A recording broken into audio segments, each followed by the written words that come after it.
आज की मेरी इस पोइट्री का टाइटल माँ है, क्योंकि इसी में छुपी मेरी आन बान शान है। तो आइए शुरुआत से शुरू करते हैं। एक माँ बनने से पहले हर औरत बेटी होती है, जो कि अपने पिता के शान की प्रतीक होती है। हर पिता विदा करता है अपनी बेटी को इस समान, जैसे छिन गई हो मोर से अपने पंखों की शान। शादी होने के बाद वह लड़की बहू कहलाती है। अपने आधे नाम के साथ अपनी यादों का घर भी छोड़ आती है।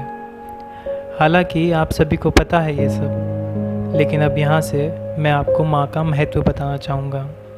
मेरे शब्दों के ज़रिए आपके दिल तक बात पहुँचाना चाहूँगा।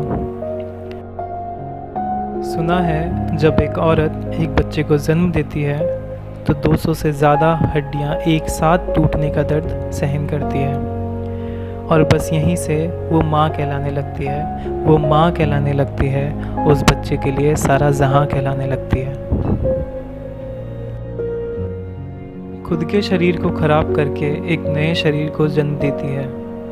खुद की रातों की नींद गवा के तुझे प्यार भरी नींद देती है। पूरी रात तेरे सर पर हाथ फिरा करती है ताकि तू जागे नहीं, और ऐसे बेइंतहा प्यार करती है जैसे तेरे सिवा उसे कुछ चाहिए ही नहीं। तेरी पानी का प्यास का पता उसे ही लगता है, तेरी रोटी की भूख का पता उसे ही लगता है। यदि तेरे शरीर पर कोई चोट आ भी जाए तो उसका पता तुझे बाद में उसे पहले लगता है। 9 महीने तन के सांचे में ढालती है वो, एक नया जन्म देने के लिए खुद की जन्म और मृत्यु का झूला झूलती है वो। अब यहाँ से कुछ बातें मैं आपको मेरी कहानी की बताना चाहूँगा। उम्मीद करता हूँ कि आप सभी को पसंद करवा पाऊँगा।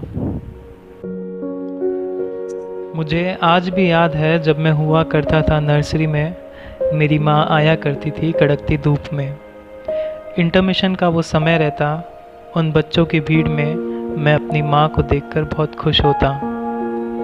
मैं दौड़ा दौड़ा जाता उसके पास और वो बैठा लेती मुझे एक तख्ते पर, जहाँ मुझे वो खाना खिलाना शुरू करती और मेरी नज़रें टिकी रहती एक घड़ी पर। उसे वापस घर लौटना होता था और मुझे मेरी क्लास लौटना होता था। मैं इतना मासूमियत सा चेहरा बनाता और सोचता कि वो मुझे इस इंटरमिशन से ही ले जाए, लेकिन मेरी टीचर सोचती कि ऐसे कैसे इसके विचार मुकम्मल हो जाए।